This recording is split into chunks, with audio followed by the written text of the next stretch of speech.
प्रिय विद्यार्थियों, हम जयशंकर प्रसाद रचित कामायनी महाकाव्य में चिंता सर्ग व्याख्या खंड का अध्ययन कर रहे हैं। यह विषय एमए फाइनल हिंदी चतुर्थ प्रश्न पत्र आधुनिक काव्य के अंतर्गत आता है। मैं अंजना शर्मा, सहायक आचार्य हिंदी, एमएसजी कॉलेज भरतपुर। आज की व्याख्या है। जलनिधि के तलवासी जलचर बिकल निकलते उतराते हुआ बिलोड़ित गृह तब प्राणी कौन कहाँ कब सुख पाते।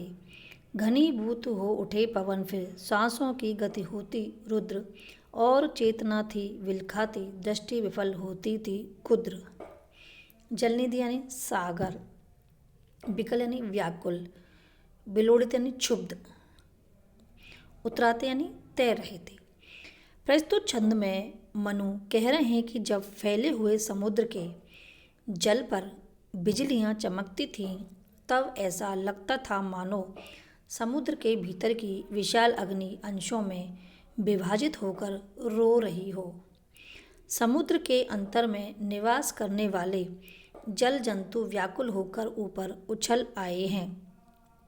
व्याख्या।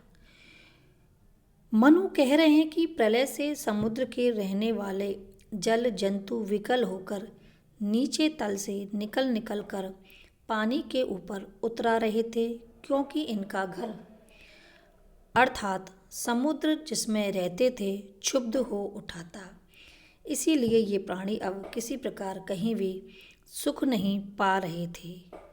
भाव यह है कि लहरों के तीव्र थपेड़ों ने उनके घर मथ डाले थे, जिससे उनके घर नष्ट हो चुके थे और घरों के सर्वनाश हो जाने के कारण संसार में कोई भी प्राणी किसी स्थान पर कभी सुख प्राप्त नहीं कर सकता।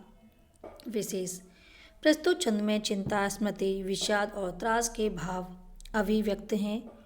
हुआ बिलोड़ित गृह में विलोड़ित शब्द लक्षणा शक्ति के बल से उन अप्रस्तुत मनुष्यों की भी सूचना दे रहा है जो घर बार नष्ट हो जाने पर शोचनीय अवस्था को प्राप्त हो जाते हैं। इसी प्रकार गृह शब्द तथा पद का संपूर्ण चतुर्चरण भी वही सूचना दे रहे हैं। अतः यहाँ पर समासुक्ति अलंकार का प्रयोग कवि के द्वारा किया गया है। आगे की व्याख्या की तरफ चलते हैं। घनीभूत हो उठे पवन फिर श्वासों की गति होती रुद्र और चेतना थी विलखाती दृष्टि विफल होती थी क्षुद्र। घनीभूत यानी किसी स्थान पर हवा का भर जाना। रुद्र यानी अवरुद्ध। विकल यानी निराश या व्यर्थ। दृष्टि यानी अंतर्दृष्टि। खींचती यानी दुखित होने का भाव। प्रसंग। प्रस्तुत छंद में प्रसाद जी ने वायु के किसी एक स्थान पर भर जाने या रुक जाने पर जो दम घुटने की स्थिति पैदा हो जाती है उसका यथार्थ चित्रण किया है, क्योंकि ऐसे स्थान पर पहले सांस लेने में कष्ट होता है, फिर दम घुटने लगता है और उसके बाद आँखों के सामने भी अंधेरा छा जाता है तथा कुछ दिखाई नहीं देता। व्याख्या।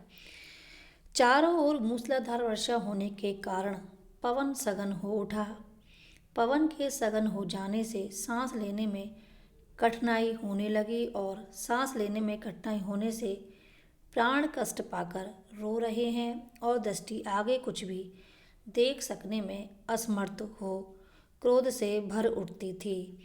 भाव यह है कि उस समय वायु केंद्रीभूत हो गई थी।